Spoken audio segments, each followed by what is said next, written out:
Hello everyone! So today we're looking at some of the perhaps lesser known parts of No Lunch Break.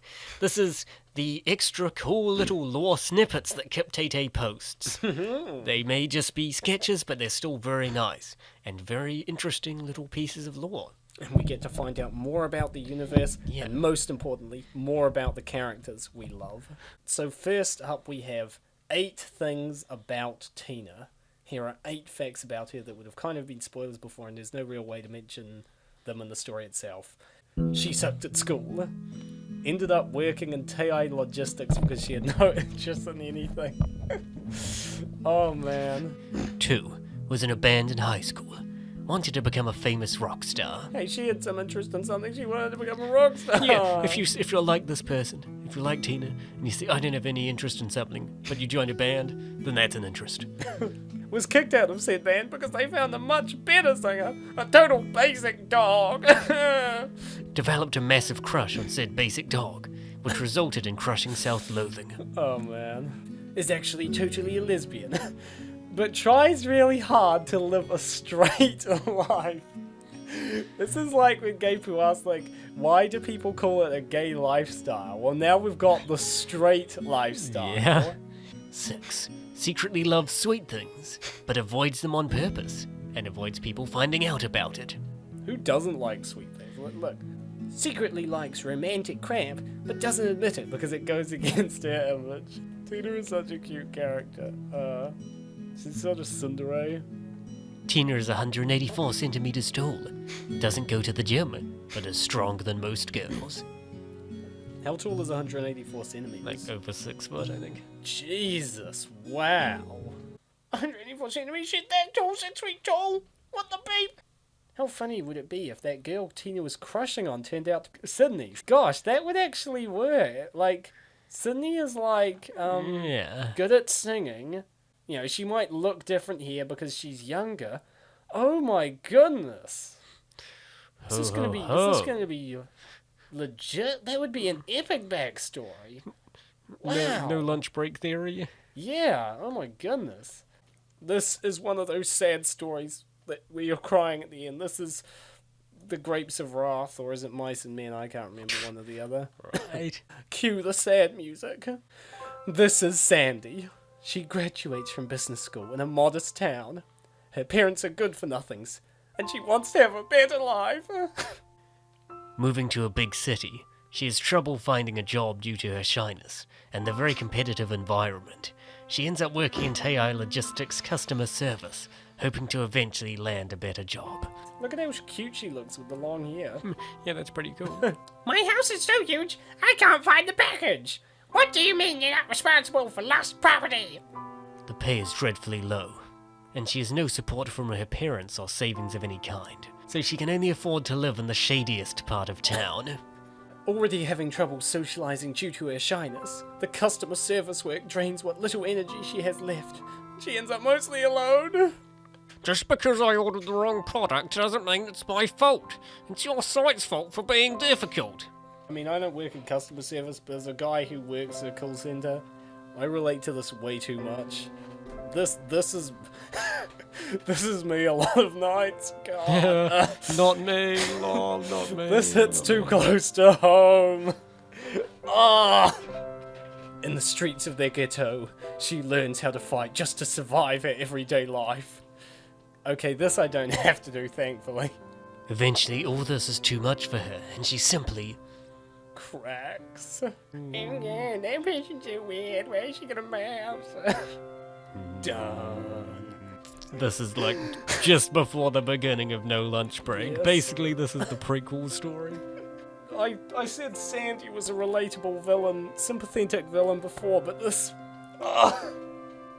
is so sad. It's so relatable as well. Why is this so relatable? Let's try these nightmare vision goggles on.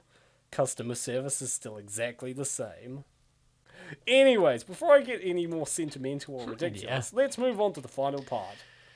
The most boring part, but an important part, about Kip vs. Feather. So this is about the infamous feather ears that everyone's always asking, why do they have feather ears? What are they? What do they do? Now you can find out. The uli augmentum. The uli augmentum, or feather ears, start growing in size around the age of 11. That's a bit quite old. Well, that, it's the same age, you discover you have wizard powers and go to Hogwarts, so I think it's appropriate. Directly linked to one's brain, they display many traits associated with the person. The name comes from the organ's ability to represent a person's social status and physical strengths. They grow along with the body and mind, adapting to changes in their environment, and start receding around the age of 30, although this can be negated up until the age of 50, with proper honing of one's body, mind, and social status. So basically, imagine the normal social cramp and social status people have to deal with, but embodied in something physical, and they are connected into your brain. So if you rip out the ears, you rip a chunk of their brain out too. Yeah, it connects to the skull receptors. Yeah, so yeah. They do also have ears, though. They do have ears. They have normal ears. I mean, these can't hear. Yeah. Oh, these here. They're These can feathers. only hear the society. The feather ears grow in size from cumulative positive traits associated with the host. The way others react to a person affects their ear's size, and qualities considered good by the public have an increasing effect on their growth. Bravery, being social, helpful, hardworking, honesty, and ability to focus, for example, are considered positive qualities. Positive physical qualities include, but are not limited to, good health, good genes, tendency to not gain weight, good skin, etc. So we have some examples. Feather size indicates social. Here we have Giga Chad McChad, with very large ears. Chad Thunder D or whatever his name is. Oh God. And here we have basement dwelling incel gamer man with very small ears. He also looks kind of old, but maybe that's just because he's bald as well. So yeah, basically like real life, but even more extreme. But instead of just knowing it, you see it. Negative traits are the opposites, like cowardice, antisocial behavior, laziness, having a tendency to get sick or gain weight, etc. Someone who is born with lots of negative physical qualities will never grow their ears as big as some, but they may still increase their feather size by improving themselves mentally. Additionally, one might be born with excessive good physical qualities, but wither their feathers by being extremely antisocial and treating others badly. In case of serious damage to one's social status or their physical and/or mental health, it is possible for the feathers to fall off almost completely. New feathers will eventually replace the lost ones if the host's social standing or health is improved. Social status is largely decided by the other feathers in their vicinity, so a hermit might have larger feathers than someone who is constantly judged by their peers. So being a basement dweller, you might have very large ears if you just spend all your time watching anime girl tells you you're beautiful and worth and I don't know, worth something for 10 hours or something. You might have really large ears because you aren't being judged by all those horrible other people. Good and bad traits are also largely tied to culture, so the feathers might recede fast when moving to a wildly different environment. Goodness, this is some pretty in-depth lore. Mm-hmm. That's what Kipteitei does. Although how small was everyone's feathers back in like the beeping Middle Ages? Yeah, but the thing is, it's probably based on relative ear size, so like they're going to be the same. It's just going to be a lower standard for certain things. Like, but everyone's sick. Yeah, but like, if you aren't I get what you sick, mean.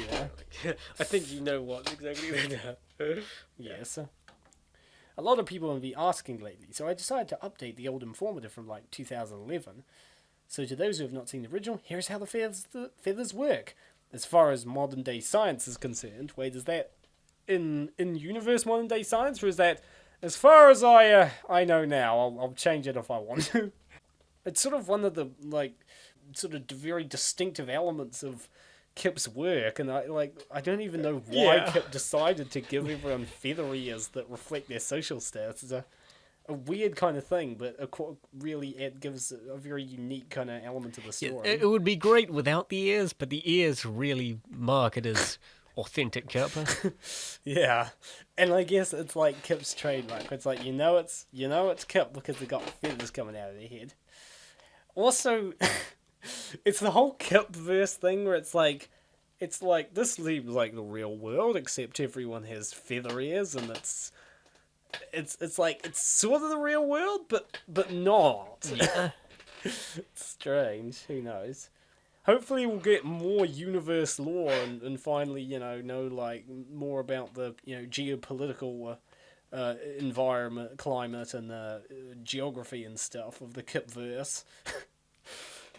But yes, that has been this special bonus Kip lore video. Basically, we're just trying to find any no lunch break content we can, because Kip doesn't put out no lunch break content as fast as people want us to make it, so we have to find something to do, so I hope you enjoyed this. Absolutely. Thank you, have a good day, and we hope to see you in whatever video we put out next.